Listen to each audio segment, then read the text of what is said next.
আসসালামু আলাইকুম। আমি ডক্টর জান্নাতুল ফেরদৌস বলছি। আশা করি সবাই ভালো আছেন, সুস্থ আছেন। আজকে আপনাদের সাথে একটা বিষয় নিয়ে শেয়ার করব, সেটা হচ্ছে ডেঙ্গু জ্বর।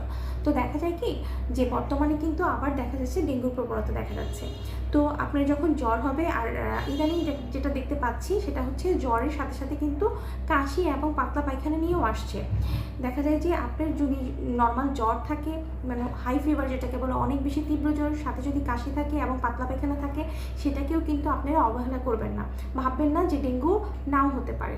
এক্ষেত্রেও কিন্তু এখন বর্তমানে দেখা যাচ্ছে যে ডেঙ্গু ধরা পড়ছে, অনেক পেশেন্ট এরকম আসছে। তো আপনারা যদি 3 দিনের জ্বর থাকে তাহলে অবশ্যই নিজে থেকে সিবিসি এবং NS1 এই দুইটা টেস্ট করে নেবেন। আর যদি জ্বর 5 দিনের বেশি হয় বা 5 দিন হয়ে যায় তাহলে সিবিসি, আপনার হচ্ছে IgG এবং IgM, এই 3টা টেস্ট অবশ্যই করতে হবে। আপনারা যদি এই টেস্টগুলো করতে পারেন তাহলে আপনারা কনফার্ম হতে পারবেন যে আপনাদের ডেঙ্গু হয়েছে কিনা। আর জ্বর